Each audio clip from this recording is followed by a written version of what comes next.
Hi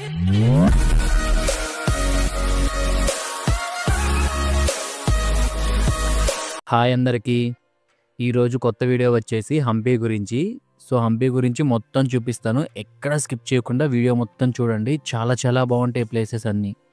కొత్తగా ఈ channel చూస్తున్న వాళ్ళు ఎవరైనా ఉంటే ప్లీజ్ సబ్స్క్రైబ్ చేసుకోవడం అయితే మర్చిపోవద్దు.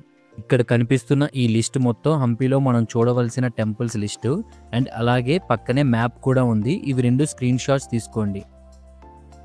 మన తెలుగు స్టేట్స్ నుంచి హంపికి రావాలంటే బళ్ళారి లేదా హౌస్పేట్ రావాలి. మీకు హౌస్పేట్కి వస్తే దగ్గరగా ఉంటుంది. హంపి జస్ట్ 10 కిలోమీటర్స్ డిస్టెన్స్లో ఉంటుంది. ఇప్పుడు మనం ఫస్ట్ క్వీన్ బాత్ దగ్గరికి వెళ్దాం. హంపిలో ప్రతి ఒక్కరూ తప్పకుండా విజిట్ చేసే ప్లేస్ ఇది. దీన్ని వచ్చేసి మనం క్వీన్స్ బాత్ అంటాము. విజయనగర సామ్రాజ్యం టైంలో ఇది 500 ఇయర్స్ అవుతుందంట కట్టి. అండ్ లోపలికి వెళ్ళి ఇప్పుడు చూద్దాం. అప్పటి రాజు అచ్యుతరాయ విజయనగర సామ్రాజ్యం మహిళల కోసం ఈ క్వీన్ బాత్ని కట్టించారు. అండ్ లోపల మీరు అబ్జర్వ్ చేస్తే 4 సైడ్స్ నుంచి మనకి వాటర్ కిందకి వెళ్తుంది. ఇప్పుడైతే మొత్తం ఎంటీగా ఉంది, కానీ అప్పటి కాలంలో అయితే వాటర్ సిస్టమ్స్తో మొత్తం ఫుల్ అవుతుండిద్ది. ఓన్ వెహికల్స్ లేని వాళ్ళకి ఇక్కడ ఆటో ఫెసిలిటీస్ అయితే ఉంది. పర్సన్కి 350 రూపీస్ ఛార్జ్ చేస్తారు పర్ డేకి. వాళ్ళే మొత్తం చూపిస్తారని, మీకు ప్రాబ్లం ఏముండదు. ఇప్పుడు మనం లోటస్ మహల్ దగ్గరికి అయితే వెళ్దాము. ఈ లోటస్ మహల్ అనేది జనేనా ఎన్క్లోజర్లో ఒక భాగంగా ఉంటుంది. విజయనగరం సామ్రాజ్యంలోని రాజ కుటుంబీకులు నివసించే ప్రదేశం ఇది.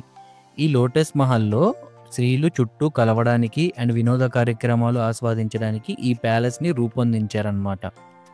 ఈ లోటస్ టెంపుల్ 2 అంతస్తులు ఉంటుంది. చుట్టూ ప్రహరీ గోడ, ప్రతి కార్నర్లో వచ్చేసి వాచ్ టవర్లు ఉన్నాయి.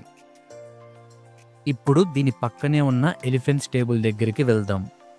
ఈ కనిపిస్తున్నది మొత్తం వచ్చేసి విజయనగర సామ్రాజ్యం టైంలో ఏనుగులకు ఆశ్రమం కల్పించడానికి ఆకట్టుకునే విధంగా దీన్ని నిర్మించారన్నమాట. ఆ కాలంలో ఎక్కువగా ఏనుగులు యూజ్ చేసేవాళ్ళు. ఆ ఏనుగులకి విశ్రాంతి గదుల్లాగా ఇదంతా తయారు చేశారన్నమాట. ఇది విరూపాక్ష టెంపుల్. హంపిలోనే మెయిన్ టెంపుల్ ఇది. ఇక్కడ శివుడు స్వామి ఉంటారు. ఇది వచ్చేసి మనకి 7th సెంచరీలో కట్టారు. ఇది మొత్తం గుడి లోపల సైడ్. ఇది చూడండి ఎంత స్పేసియస్గా ఉందో. ఇక్కడైతే మనకి హంపి జాతర చాలా బాగా జరుగుతుంది. అక్టోబర్లో దసరా టైంలో ఉంటుంది. ఇక్కడ ఈ కనిపిస్తున్న ఏనుగుంది చూశారు, లాస్ట్ 10 ఇయర్స్ నుంచి ఉంది. దీని నేమ్ వచ్చేసి సీత. ఈ పక్కనే ఉన్నది కోనేరు. ఇందులో భక్తులు కాయిన్స్ వేస్తూ ఉంటారు. కాయిన్స్ వేస్తే ఏదైనా మంచి జరుగుద్దని చెప్పి వాళ్ళ నమ్మకం అన్నమాట. దీని పక్కనే మనకి తుంగభద్ర రివర్ ఉంది. ఈ గుడిలోకి వెళ్ళే ముందు అందరూ అక్కడికి వెళ్ళి స్నానాలు చేస్తూ ఉంటారు. ఇప్పుడైతే మనం అక్కడికి వెళ్దాం. ఇక్కడ కనిపిస్తుంది కదా ఈ వాటర్ మొత్తం, ఇదే తుంగభద్ర రివర్. ఇక్కడే అందరూ స్నానాలు చేసి వెళ్తారు. చూసారా ఈ తుంగభద్ర రివర్ దగ్గర ఎంత బాగుందో, కొండలు, ఇటు పక్కన వాటరు, చాలా బాగుంది కదా. ఈ ప్లేస్ మొత్తాన్ని హేమకూట హిల్స్ అంటారు. ఇక్కడ మొత్తం కొండలపైనే చిన్న టెంపుల్స్ అన్నీ ఉన్నాయి. మొత్తం హంపిలో 3000 పైనే ఉంటాయంట టెంపుల్స్.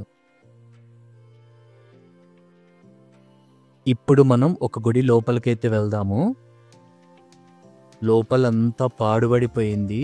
లోపల కనీసం విగ్రహం కూడా లేదు. ఇక్కడ ఎవ్వరూ పట్టించుకోవట్లేదు అసలు. ఇక్కడ ఈ గోడ మీద విష్ణుమూర్తిని చెక్కారు. చూడండి అసలు ఎంత క్లారిటీగా ఉందో. అసలు ఒక్కొక్కటి దగ్గర నుంచి అబ్జర్వ్ చేయండి. ఇది కూడా శివలింగం. ఇప్పుడు మనం విజయ విఠల టెంపుల్ దగ్గరికి అయితే వెళ్దాము. అక్కడికి వెళ్ళడానికి 2 వేస్ ఉంటుంది. బై వాక్ లేదా అక్కడ కనిపిస్తున్న బ్యాటరీ వెహికల్స్లో వెళ్ళొచ్చు. మనకి వెళ్ళే మధ్యలో ఇలా పెద్ద కోనేరు కనిపిస్తుంది. మొన్న 2 డేస్ క్రితం వర్షాలు పడ్డాయి బాగా, సో అందుకని ఫుల్ అయినట్టుంది. ఇదే విజయ విఠల టెంపుల్. మనకి 50 రూపీస్ నోట్స్ మీద ఉంటుంది కదా రథం, అది ఇక్కడే ఉంటుంది. ఇది హంపిలోనే చాలా ఫేమస్ అన్నమాట. మెయిన్ టెంపుల్ తర్వాత ఇక్కడికి ప్రతి ఒక్కరూ విజిట్ చేస్తారు. సో చూడండి ఎంత స్పేసియస్గా ఉందో లోపల అయ్యేసరికి. ఇక్కడ మన చాలా మూవీస్ కూడా తీశారనమాట మన తెలుగులో. శక్తి కానివ్వండి, కిక్ 2 మూవీస్, ఇలా చాలా మూవీస్ అయితే తీశారు ఇక్కడ.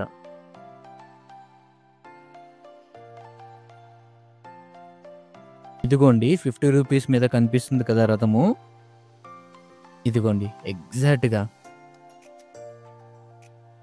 సింగిల్ కొండరాయితో చెక్కారనమాట మొత్తం. అండ్ ఇక్కడే మనకి సరిగమ పదనిస అంటారు. అక్కడ వాటిని ట్యాప్ చేస్తూ ఉంటే మనకి మ్యూజిక్ వస్తుంటుంది. సో, ప్రస్తుతానికి ఇక్కడ మొత్తం రిపేర్స్ చేస్తున్నారనమాట. ఎవరిని పైకి ఎక్కనివ్వట్లేదు. సో, దాన్ని అట్లా ట్యాప్ చేస్తూ ఉంటే మనకి మ్యూజిక్ వస్తుంది ఇక్కడ. చాలా వింతగా ఉంది కదా! ఈ కనిపిస్తున్న స్టాచ్యూ లక్ష్మీ నరసింహస్వామి స్టాచ్యూ. ఇదేంటంటే ఉగ్ర రూపంలో ఉంటాడనమాట కోపంగా. ప్రపంచంలో ఇక్కడ తప్పితే ఇంకెక్కడా ఉండదు ఈ స్టాచ్యూ. ఇక్కడ ఈ శివలింగం కూడా చాలా ఫేమస్ ఇది. ఇప్పుడు మీకు నేను సింగిల్ కొండరాయితో చెక్కిన గణేష్ విగ్రహం చూపిస్తాను. దీన్ని వినాయక టెంపుల్ అంటారు. యాక్చువల్‌గా ఒకప్పుడు ఇక్కడ కూడా పూజలు చేసేవాళ్ళు. బట్ ఏమైందంటే ఇందులోని ఒక దంతం అయితే విరిగిపోయింది. ఎప్పుడైతే విరిగిపోయిందో అప్పటి నుంచి ఇక్కడ పూజలు చేయడం ఆపేశారు. ఇక్కడ కనిపిస్తుంది చూడండి. ఇది వచ్చేసి ధ్వజస్తంభం. ఈవెన్ ఈ ధ్వజస్తంభం కూడా మనకి సింగిల్ కొండరాయితోనే ఉంది. మొత్తం కొండరాయితోనే చేశారనమాట ఇది కూడా. తుంగభద్ర రివర్ చూడండి ఎంత పెద్దగా ఉందో. ఈ రివర్లోని వాటరు మన ఏపీ వాళ్ళు అండ్ కర్ణాటక వాళ్ళు యూజ్ చేసుకుంటారు. ఇది చూసారా ఎంత బాగుందో. ఇదేం లేదండి, అప్పుడు రాజులు మంత్రులు మనకి ఏదన్నా కింద జరిగే వర్క్స్ అన్నిటిని ఇక్కడ పైనుంచి అబ్జర్వ్ చేస్తూ ఉండేవాళ్ళు అనమాట. పర్యవేక్షణ పైన చూడండి ఎంత సాఫ్ట్గా ఉందో. చాలా మంది అయితే నుంచోవచ్చు ఇక్కడ నుంచి మొత్తం అబ్జర్వ్ చేస్తారు. అక్కడ కనిపిస్తున్నది అంతా ఒకప్పుడు బాగా యూజ్ చేసేవాళ్ళు. ఇప్పుడు ఎవరు పట్టించుకోక అట్లా వదిలేశారు. ఇది మొత్తం పైప్ లైన్ అనుకోవచ్చు మనం. కొండరాయితో చేశారు. మనకి వర్షం పడ్డప్పుడు ఆ వాటర్ మొత్తం ఇందులో నుంచి ఆ కోనేరులోకి వాటర్ వెళ్తాయి. అప్పట్లోనే ఎంత బాగా ఆలోచించారో చూడండి.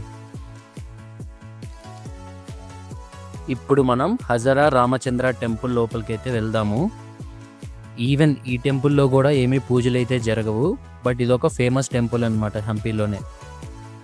ఈ టెంపుల్ యొక్క ప్రత్యేకత ఏంటంటే ఇక్కడ అప్పుడు ఒక శక్తిపీఠాలు ఒక 18 ఇక్కడే ఉండేవి. ఇక్కడితో హంపీ టూర్ కంప్లీట్ అయిపోయింది. మీకు హంపీ గురించి ఏమైనా డౌట్స్ ఉంటే కింద కమెంట్ చేయండి.